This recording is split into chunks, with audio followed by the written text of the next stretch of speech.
Ah shit, F you.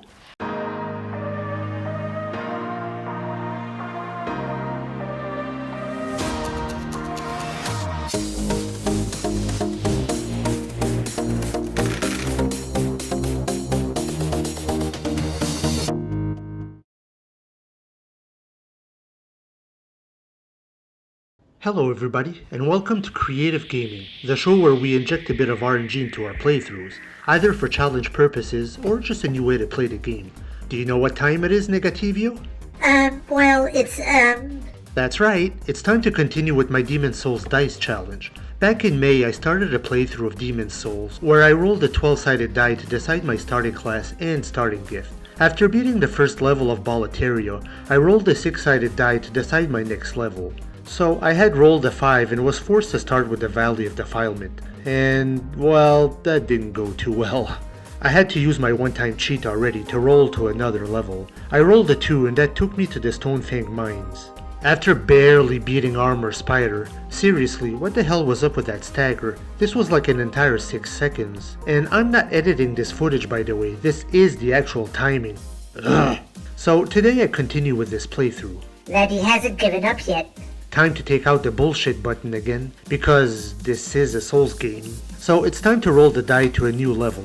Phew, this is making me nervous. What if I roll to the Valley of Defilement again? That friggin' awful level. Anyway, enough anticipation. Let's roll.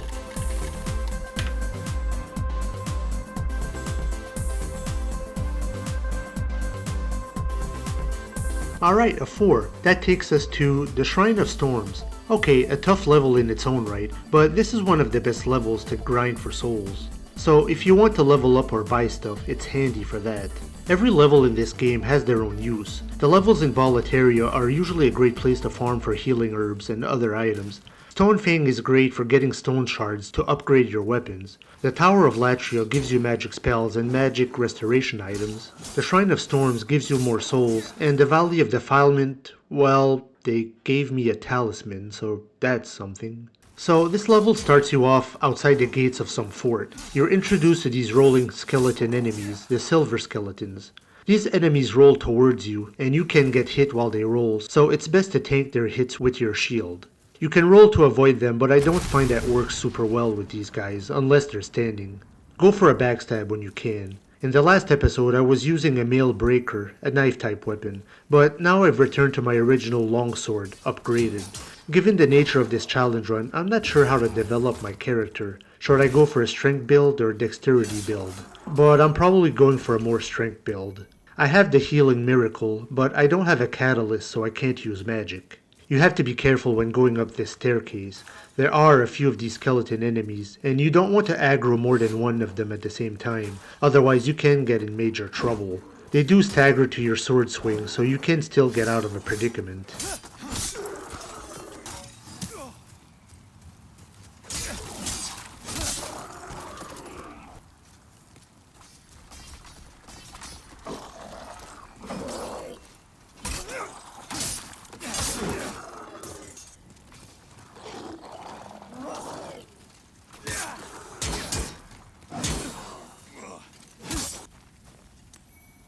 Oh, there's a talisman in this level as well? Then damn, this makes the Valley of Defilement completely useless to visit.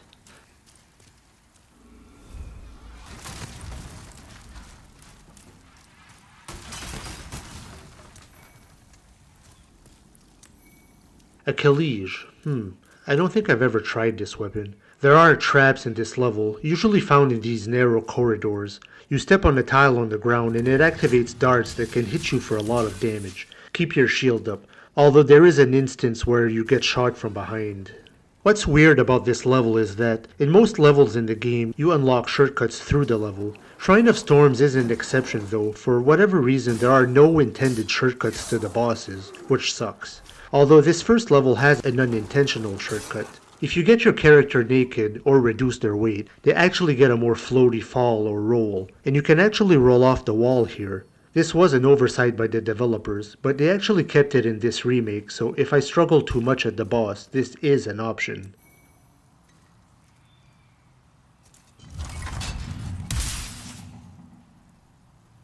I think there's a weapon over there if I remember correctly, but it's guarded by a fairly tough enemy, this dual katana wielding enemy. He would probably destroy me.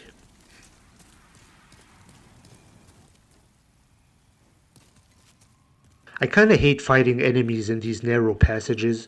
The camera sometimes switches between third person and your perspective, and you can't really see what you're doing. Your weapon swings can also bounce off the walls, though these enemies don't seem to have that problem.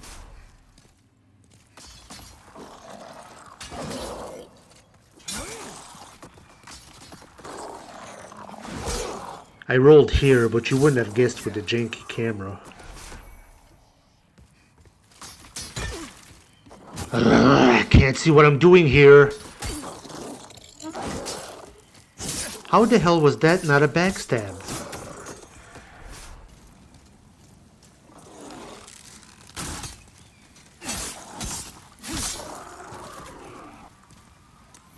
Alright, a compound longbow. I finally get a bow option. My ranged attacks are pretty limited so far.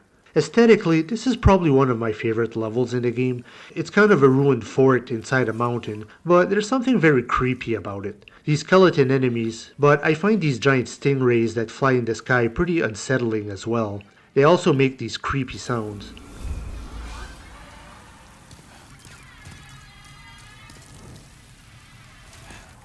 I like the sound design in this game, and oftentimes the sounds aren't just for atmosphere, they're cues. These stingray enemies make a certain sound if they spot you and throw their stingray projectiles at you that you can't see coming. I always say that if you play Demon's Souls on mute, you're putting yourself at a disadvantage, because the sound is integral to the game as much as the visuals are.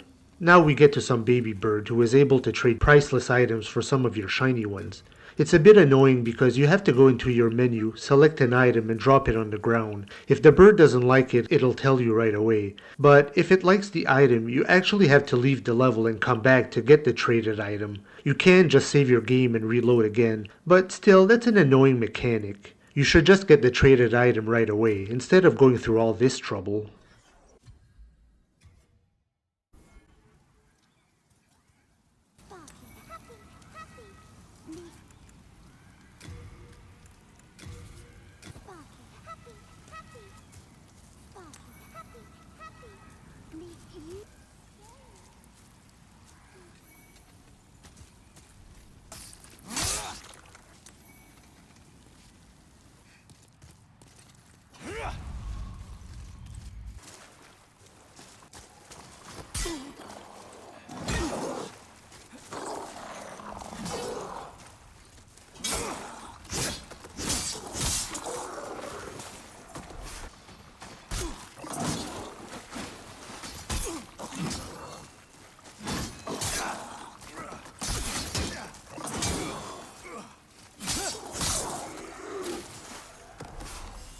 Now we rescue Grave Robber Blige, not the most dignified title, but he's actually a very good NPC. He's just a merchant, but he sells you some pretty good items. Here and in the second part of Shrine of Storms. Oh, he's got the longbow. I can't equip the compound bow right now. It requires 22 strength, which I don't have yet. I should be able to equip the longbow though. And buying arrows is always handy. There's leather equipment and barbarian equipment as well. Pretty cool, though I don't think I will buy any of them. Take a swing at the wall to just make it disappear. And there's another trap here.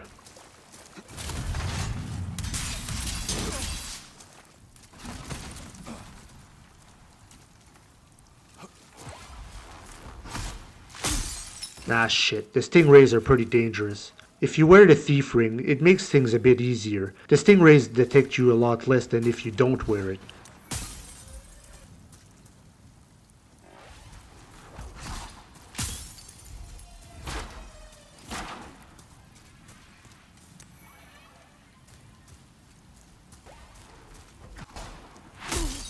Shit, they don't always make the sound it seems.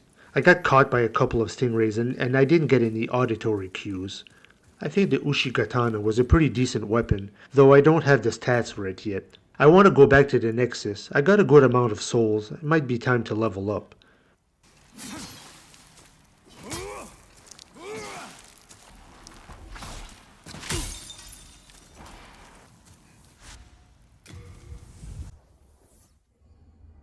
Whoops, I just came back to the level by mistake. Oh well, maybe I'll do another little run to get more souls. Alright, back at the Nexus.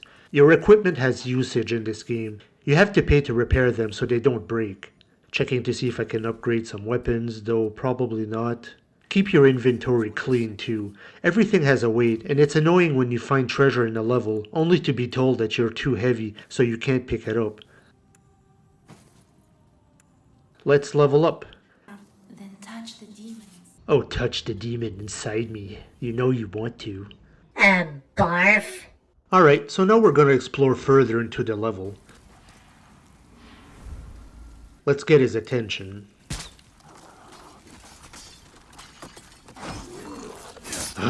Backstabs are really fussy. I should practice with the bow. I've forgotten how to manually aim. L1? Okay, got it. Let's give it a try.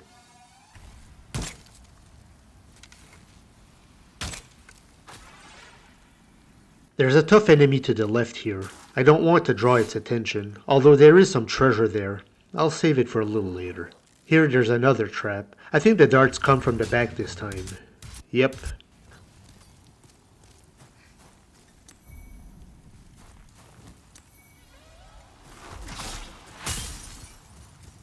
Okay, time to try this dude.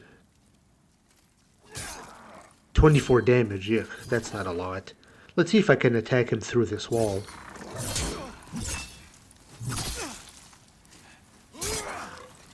Seriously, Dylan? This is how you're gonna fight this guy? Hey, this is Demon Souls. This isn't about honor and dignity. Cheat and steal the victory, biatch. I don't feel bad about cheap tactics in these games. With an enemy that can destroy you in 2 hits, but you have to hit them like 30 times, I'll exploit the hell out of the situation. Oh yay, the Adjudicator Shield. This is an awesome item. You slowly recover your hit points when you wear it. Alright, I finally killed the enemy, though to be honest, I probably took more damage fighting him through the wall. His katanas could hit me through the wall at any time, but not me. Totally fair! Going back to the Nexus again.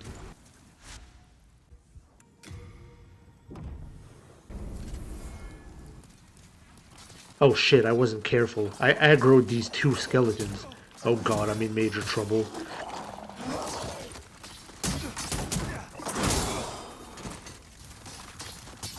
Can I do it?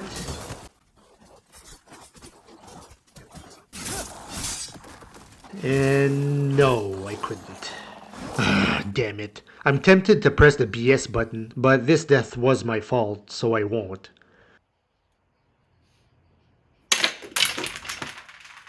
Well, I lost my human form again, and my hit points are reduced to half. I could have beaten those 2 skeletons, but I panicked a bit. Demon Souls has a mechanic called tendency. Your character and all of the levels have a tendency, either white, black, or in the middle. If you help NPCs and perform good deeds, your tendency goes towards white, or righteousness. If you attack NPCs or die while in body form, then your tendency shifts to black. When a level's tendency shifts towards black, extra enemies start to appear in the level. These are known as Black Phantoms. They're usually pretty strong and difficult to take down, and if you die while in your body form too many times here and reach Black Tendency, a Black Phantom spawns right next to the first skeleton enemy in this level. If that happens, you're pretty much screwed. That Black Phantom is far stronger than your character, and he's very difficult to bypass if you just want to go through the level. He chases you pretty aggressively. This happens in the other levels as well, but the Black Phantom they place at the start of this level is probably the worst placed enemy in this entire game, so we can't let that happen. This Vanguard enemy is the same mini-boss that appears in the tutorial. Doesn't look very friendly, does he, with his multiple fiery eyes? Oh, that's a lot of damage, and a friggin' stingray projectile to top things off. I believe there's a decent weapon behind this enemy.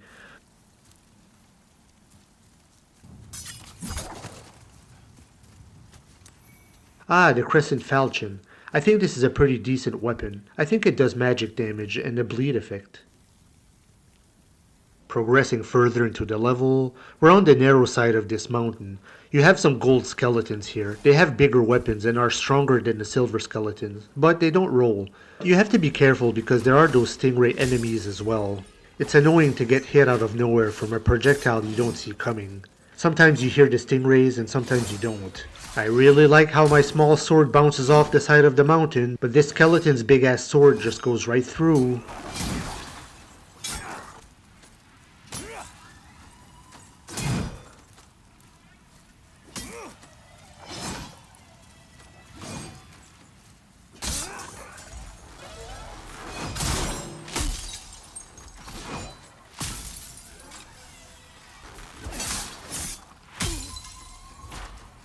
There is a move in this game that I don't think they ever teach you about. If you quickly tap forward and the R1 button at the same time, you kinda do a shove. It doesn't do any damage, but it's a stamina depleting move that interrupts an enemy's attack and creates an opening.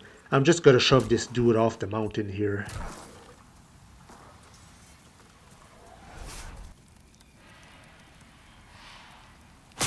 Ah shit, F you.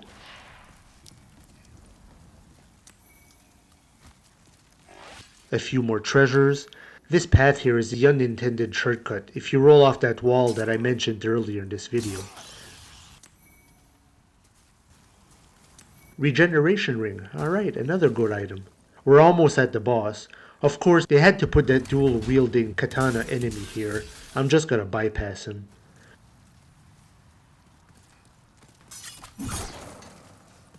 Now we get to the boss, the adjudicator. If you have magic, you can just stand on top and fire away, but you have to be careful with this enemy's tongue. It has a giant tongue that can just attack you through the walls, of course. Sometimes you're just making your way down and you get hit by something you don't even see coming. This is another interesting boss. This giant overweight monster seems pretty intimidating, holding these giant meat cleavers. Then you attack it and you realize you're not doing any damage. If you're like me, you're probably gonna panic quickly. But again, it pays to be observant. If you circle the boss, you realize there's a blade stuck on its side and blood is pouring out. You attack it, and again, you don't cause any damage. But don't get discouraged. After enough hits, the monster staggers and kneels down. You realize there's a nest in this bird on the monster's head, which is the real adjudicator. Attack it while you can. Again, Demon Souls uses a lot of psychology on its players. It can instill fear, doubt, and confusion on you. But remain composed, take a look at your surroundings and your enemy, observe, and everything starts to make sense. This arena is a little cramped too.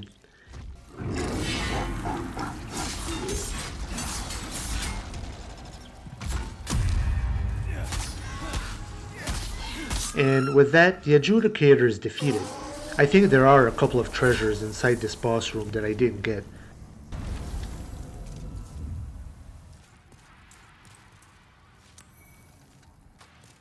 Oh shit, this phantom enemy could walk in here?